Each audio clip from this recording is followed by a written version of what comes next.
Ladies and gentlemen, here's your second stimulus check, enhanced unemployment payment, and EIDL grant update for August 22nd, 2020. In this video, I'm going to tell you which new states FEMA has just approved for the grant to fund the $300 a week boost up in enhanced unemployment benefits funded by the federal government, what President Donald Trump said about the Democrats' move to subsidize the post office with a $25 billion emergency cash infusion, and what the ranking member of the U.S. Senate Committee on Small Business and Entrepreneurship said about more support through PPP and the EIDL program for small businesses. Okay, the Federal Emergency Management Agency, FEMA, awarded 8 more states with the grant to fund the $300 a week boost up funded by the federal government pursuant to President Donald Trump's executive order that he signed on August 8th. Now, in total, all of these states have been awarded the grant to start dispersing the $300 a week boost up.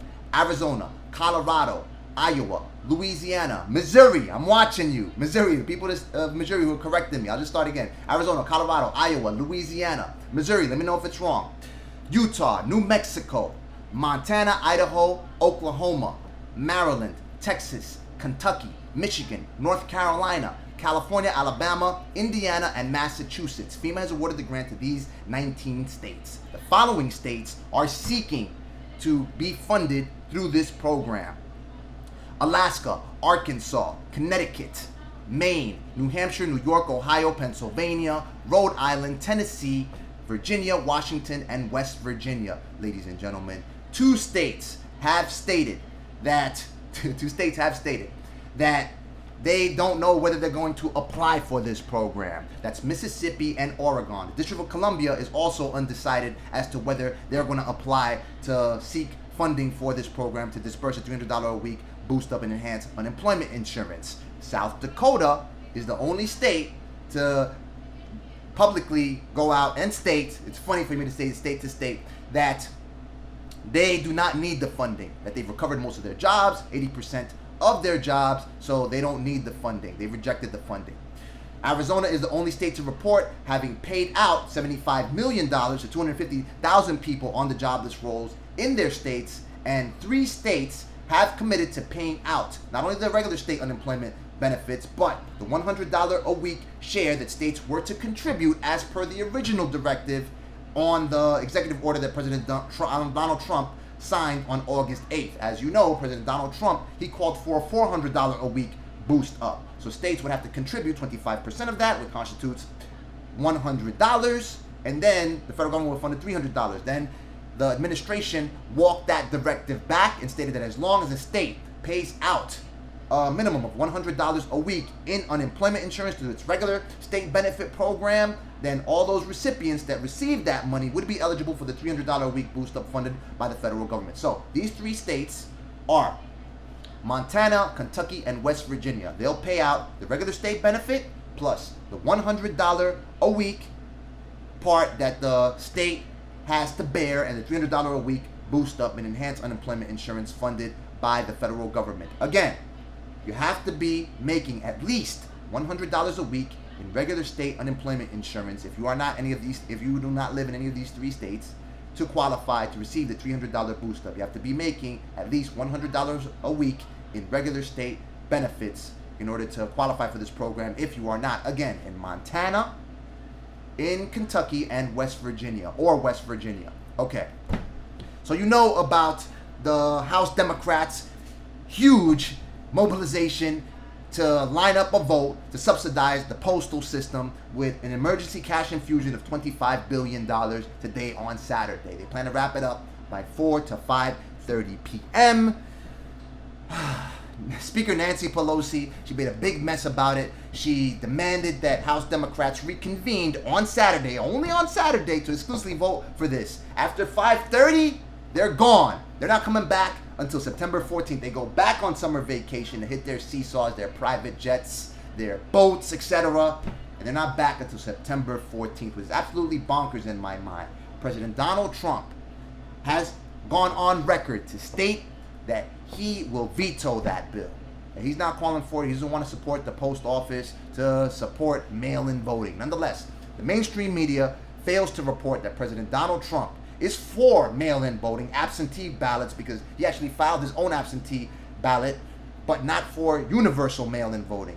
Universal mail-in voting is a program where states go out and send ballots to people, to all kinds of people that are registered to vote.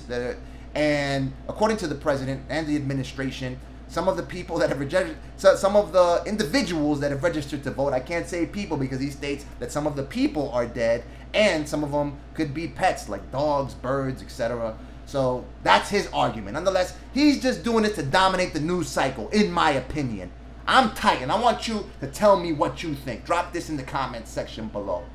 I don't think that House Democrats should be mobilizing to go piecemeal on a program to subsidize the Postal Service with $25 billion while the American people need more monetary support to save this country. Because the American people, this is the group that's going to save it, not the lawmakers. Lawmakers only care about themselves. As I told you, prior to the Politico interview that was held earlier this week, I told you to go ahead and type in a question for the panelists when you registered to watch the video. And I told you to ask Speaker Nancy Pelosi, how could she go in piecemeal to subsidize the post office and not go in piecemeal for more money for the American people that desperately need it in this time, during this pandemic, during this economic and health crisis? How can she go in on that? And she went ahead. I guess they may have shown her the question and said, listen, a lot of people are asking, how are you going to go in on a standalone bill for the post office and not do this? And she said, you know what, we're willing to cut our proposal in half. They didn't directly ask her that over Politico, but she stated that she would be willing to slash the Democrat proposal in half to come closer to reach an agreement and make a deal on the next stimulus package, ladies and gentlemen. After that, White House started scrambling, trying to put together a deal to get it down to $1.7 trillion, which would be around the number that would slash the Democrat proposal in half. Then she walked back those comments. Now we're back at $2 trillion. And then they're going to have the audacity to start working on a bill, piecemeal, to subsidize the postal system with $25 billion. And that, now look at the GOP. GOP Senate, through their, quote, skinny deal, calling for $300 a week boost up to continue the program through December and enhance unemployment insurance, ignoring what the American people want.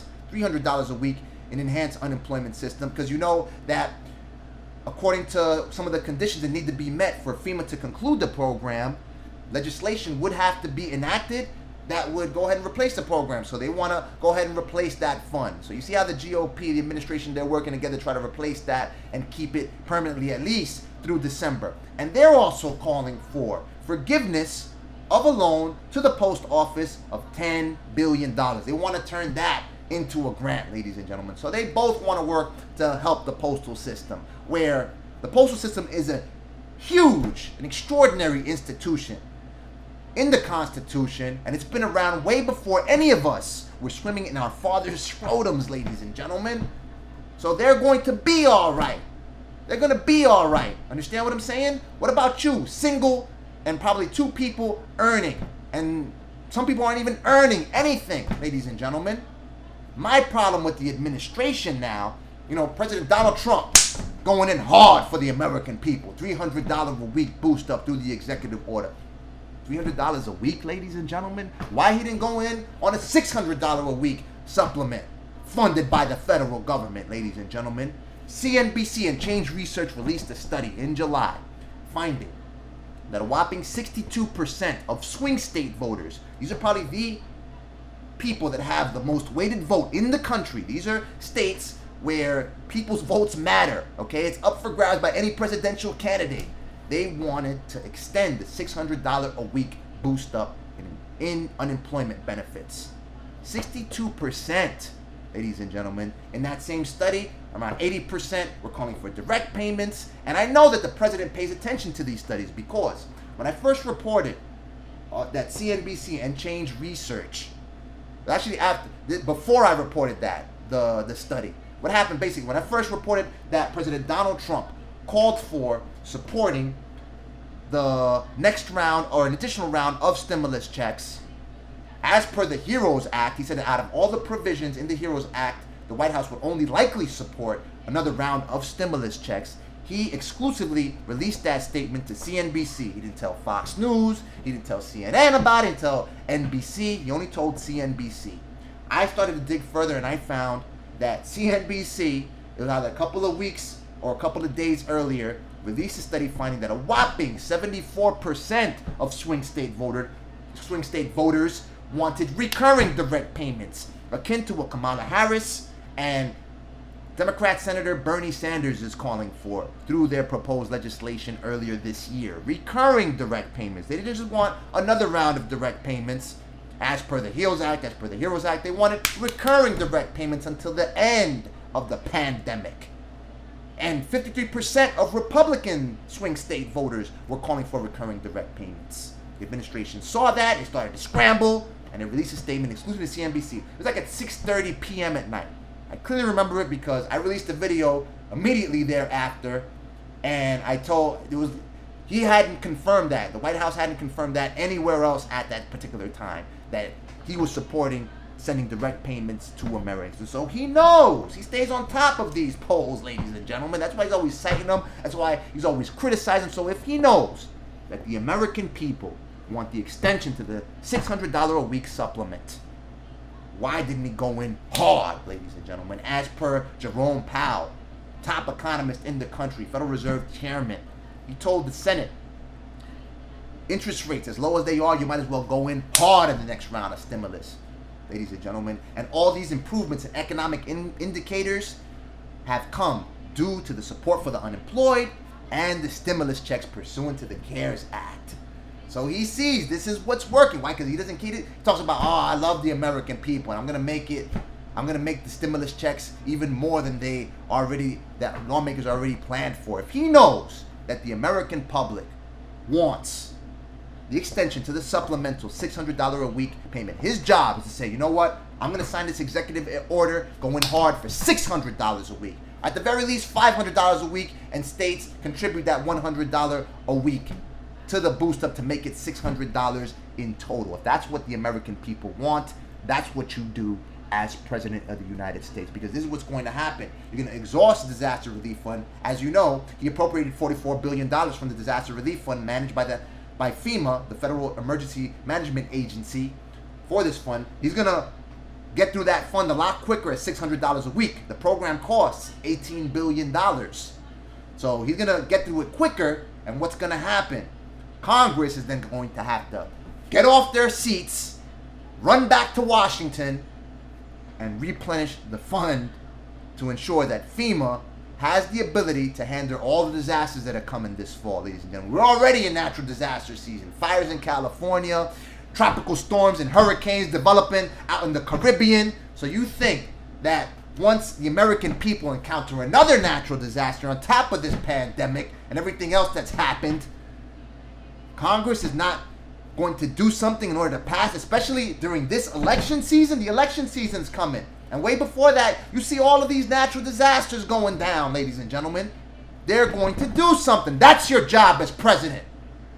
Make these people play nicely to each other so you can meet the demands of the American people. So all of the American people's needs are met. All the economy's needs are met.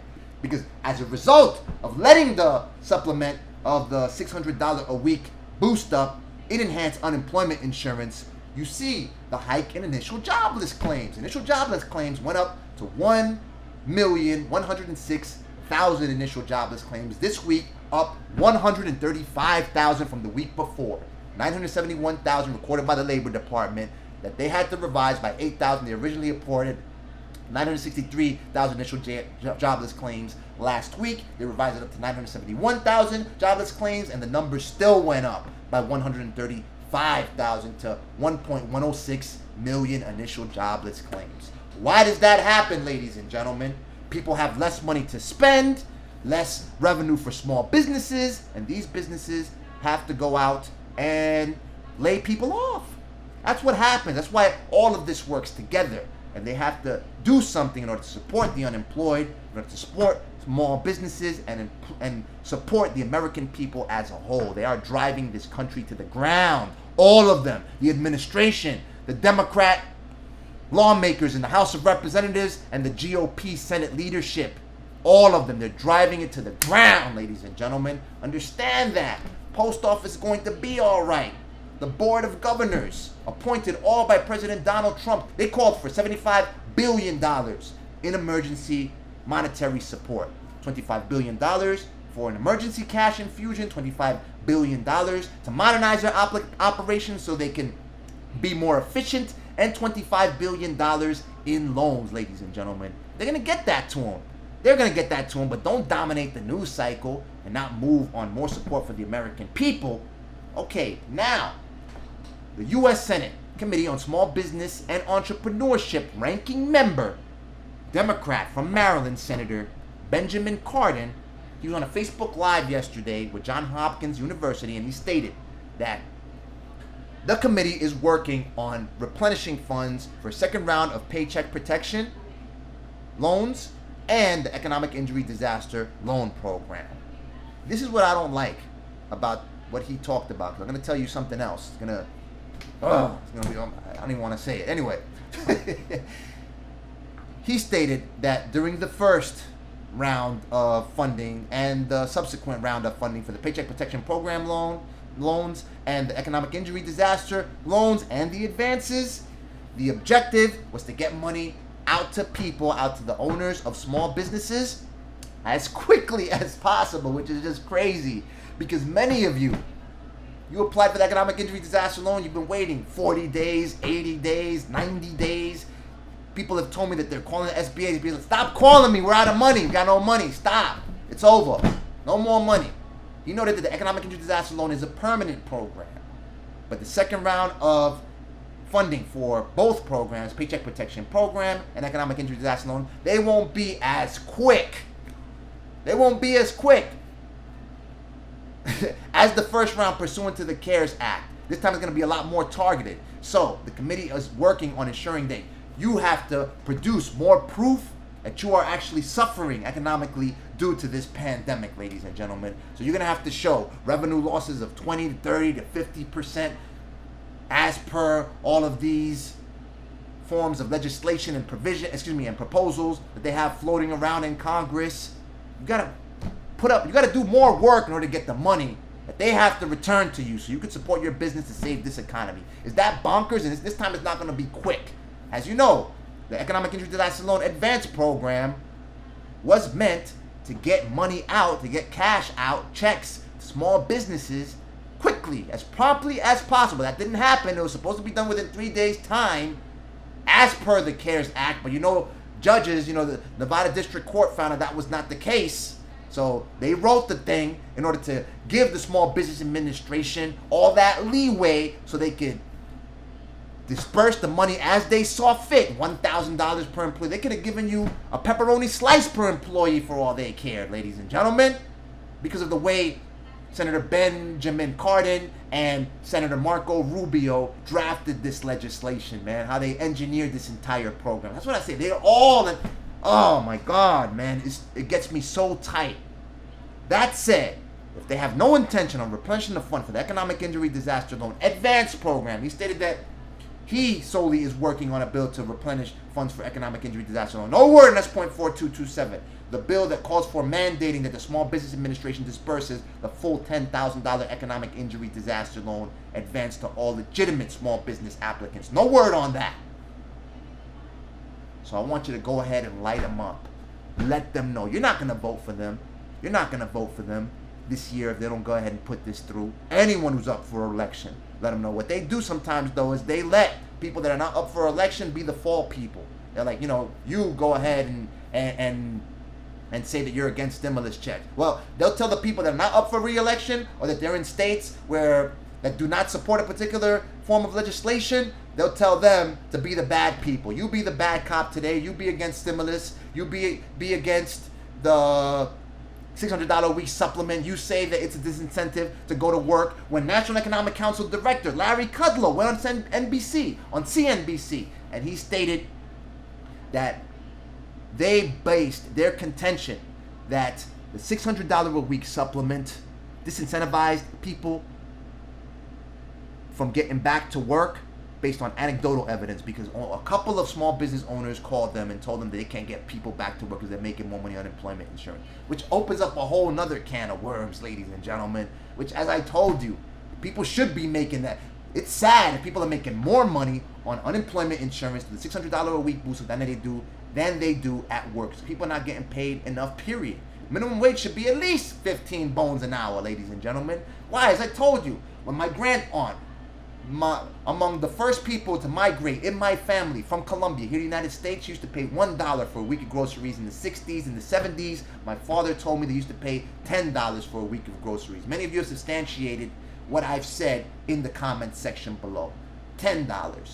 Okay? Now for you to buy a week of groceries, you're paying $200 and $300 and better for a week of groceries, depending how much of a family you have, ladies and gentlemen, how much of an appetite you've got.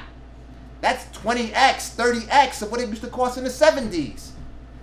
Has the minimum wage gone up by that amount? Has it gone up by 20 times and 30 times? No, sir. No, ma'am. So that's why I tell you, go ahead and reach out to them. Now, if you are fully satisfied with everything that the federal government has returned to you, because it is yours, if you are satisfied with what they've returned to you, and that's going to help you make ends meet, it's going to help you feed your family, it's going to set you up with a bridge to get through this economic and health crisis, do nothing if you're satisfied with what they've given you, if you think it's enough. Do nothing. Don't even watch my videos anymore. Nonetheless, if you need them to provide the money that you have paid, that you have contributed to this country, for it to be the most powerful country and the greatest democratic experiment on the face of this earth ever known to man, and you go ahead and light them up, go ahead and visit govtrack.us/congress/members/map, type in your address, click the button labeled Find My District, find your congressional representatives, go ahead and hit them on Twitter. You can find them on Twitter by typing the following: site, SITE, Twitter.com, space, and then type the person's name. You'll be able to find them, whether it's Mark Meadows and the White House Chief of Staff and Treasury Secretary Steve Mnuchin, who are negotiating on behalf of the administration, or top Democrats such as Speaker of the House Nancy Pelosi and Chuck Schumer, Senate Minority Leader. You can go ahead and find them through Twitter and go ahead and tweet at them, because whatever message that you send to them, you tell them, I want my $600 a week supplement and enhanced unemployment benefits, you better go ahead and pass it. Or you need your $10,000 economic injury disaster loan advance pursuant to S.4227, it is out to the public. Everybody sees it. And when everybody sees that the crowd actually wants these forms of funding, this monetary ammunition, so you can save this country, because they don't do it, they only save themselves, that's when going to make them, you're not going to get voted in again. Public officials, if you don't vote in President Donald Trump, they're going to lose their positions as well. So let them know. If it's up to me, vote all of them out. Go ahead and switch them all up. Switch up everyone in the administration. Go ahead and let the other party in. Switch up everybody in the House. Let the other party in. Switch up everybody in the Senate. Let the other party in. And then demand what you want. You're like, listen, I got you in. Do what I need. Once the next election cycle comes, if they don't do what you need, vote them out again. And keep on switching them up. Forget about 2 terms. Forget about extending those terms as long as possible. Forget about tenure. These people don't deserve tenure, ladies and gentlemen. So that's, as I said, if you're satisfied, don't do anything. Nonetheless, otherwise, voice your demands by any means necessary, ladies and gentlemen, and let them know that they have to ensure that you continue to maintain our status as the top superpower ever known to man, ladies and gentlemen. Let me know what you think. Drop your comments in the comment section below. Watch this video right here for continued stimulus, economic injury disaster loan, enhanced unemployment payment benefit coverage. Click the like button if you like the video. Click the subscribe button to stay on top of my findings. I mobilize like no one else will, report when no one else will, and stop at nothing until each and every one of you is equipped with the monetary ammunition you need to feed your families, save your business, and save this country, ladies and gentlemen. May God bless you. May God bless the United States of America and everybody else on this planet. Talk soon. Have a great weekend.